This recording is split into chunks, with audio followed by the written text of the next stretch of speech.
During UUA General Assembly in June, a debate over a business resolution that affirms and celebrates trans, non-binary, and other gender-expansive people prompted Reverend JeKaren Olaoya to speak from the heart. Her words went viral online. To my trans, non-binary, intersex, or gender diverse beloveds, lean in, lean in. I love you. I love you. I love you. Please do not leave this space without feeling my love and the love of others who see you as divine. I love you. You are divine. I love you. You are holy. I love you. You know who you are. I love you. You are worthy of being whoever you need to be to survive and thrive in this world. I love you, and I will say it for 50 seconds if I need to. I love you. I love you. I love you. I love you. I love you. I love you. I love you. I love you. I love you. Do not leave this space without knowing that you are loved.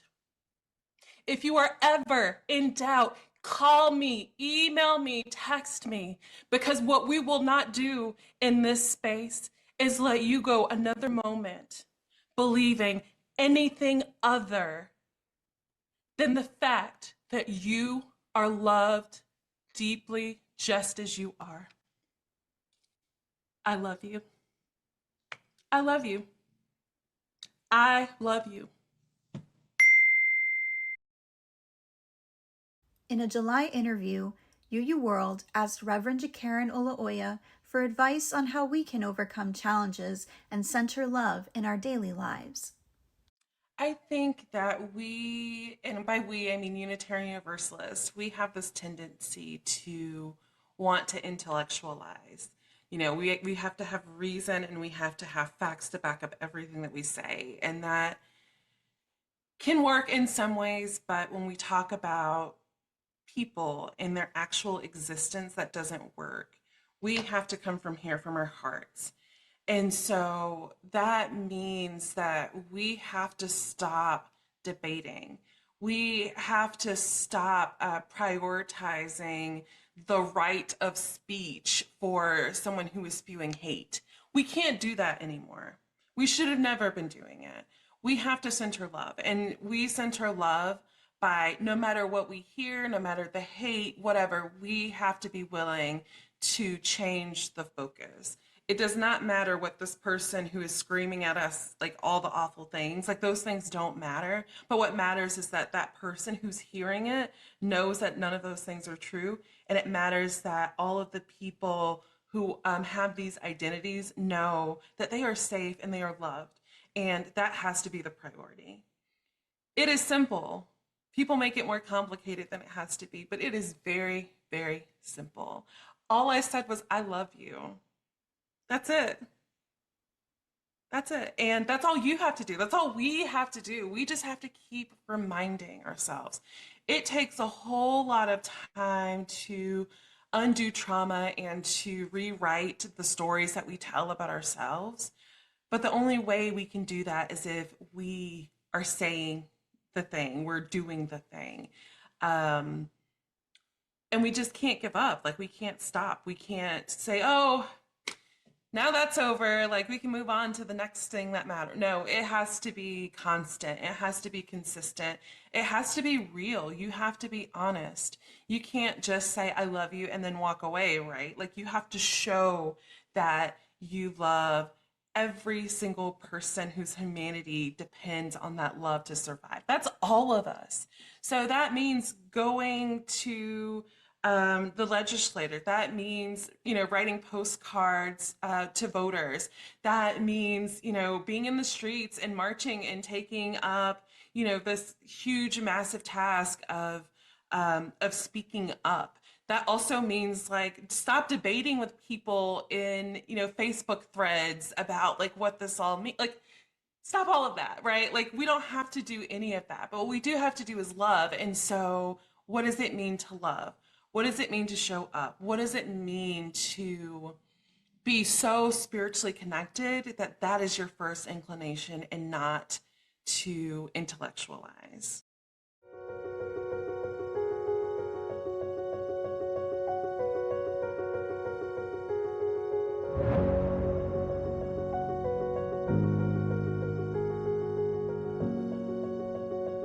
A conversation with Reverend JeKaren Olaoya. Hi, my name is JeKaren Olaoya. Actually, I should say my name is Reverend JeKaren Olaoya. I use she, her pronouns. I am located in Macon, Georgia, and I am a Black woman with medium brown skin, shoulder length locks. I'm wearing red glasses and dinosaur earrings. I am a lifelong UU. I started this journey just as a visitor and fell in love in the first moment sitting in the pews at High Street Church in Macon, Georgia, and I have never been the same since. I come from a long line of ministers. I'm number 5 in my family living. So different traditions, but very much spiritually grounded. How did you come to speak in that moment? And was what you said something you had thought about, or did it happen spontaneously? The reason I was there in that moment, I served on the UUA Board of Trustees, and I was asked to sponsor this business resolution. So I was ready. I was there. I wrote the first part, the first 90 minutes. I wrote, and I was like, this is not controversial. This is not something debatable. So I'm not even gonna speak in the second half. Like, I'm just gonna like say, introduce this thing because it has to be introduced by someone. And I'm gonna let it go. But as we got into the discussion and I realized, oh no, like, we are doing something that we should not be doing. We should not be debating people's humanity. We should not be discussing the validity of the things that we are asking our faith to do in this moment. And I was angry. Like, by the time it got back to me those last 90 minutes, I was very angry. And so that was not scripted. It was just me being me, trying to shift the focus into what really matters. It doesn't matter that you disagree. It doesn't matter if you don't value trans lives. Like, you're not important to me. But the people who are important to me are people who have to live every single day fighting against the world that doesn't want them to exist. And I just wanted them to know I love you and I want you to exist and I want you to keep going and I don't want you to listen to any of this garbage. Um, I'm quite bossy, so, I was demanding it. What kind of responses have you gotten from people since that moment? So overall, the from the moment it happened until about, oh gosh, I don't know. Like, I mean, even yesterday, I was still getting responses from people. I just created my Reverend Facebook page so that I can kind of have some space between personal and professional. And I had about 500 new friend requests within the first 3 days. Um, and people like on the Hoover app and on Facebook, people found me on Instagram on my private page. Like, how did you find me? My name is not even on here. But people found me, and they were so thankful. Just so many thanks, so many shared stories about ways that they have felt unloved in their lives and because of their identities, and um, just so much appreciation. No hate mail.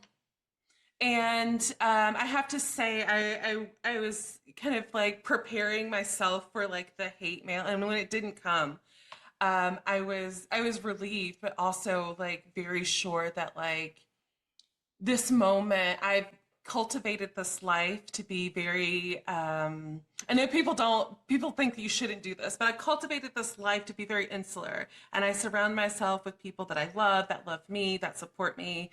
And if you can't be any of those people, you can't be part of my life. And so, even though people have found me, like it's all been like people who have found me in love, and it is still surprising because we know that there's a lot of hate that lives out there. But I think it's kind of hard to argue against "I love you." At this particular GA, there was a decision overwhelmingly made to center love in our new shared values. What are your thoughts on that and on how this moment arose at the same time? Yeah, so I've been on this love ministry for a long time. And so for me, just like being able to have love be affirmed through our values was just a really powerful, statement of like who we are and who we want to be. But to do it at this moment I think it gave it a little push because everybody is thinking about what it means to center love. And so in this moment, oh my goodness, like we are like centering love and we're talking about this, but how do we do it? How do we actually like go out and love people? Um and some of those comments that I got were like, I didn't understand what it meant to center love until I saw you in that moment.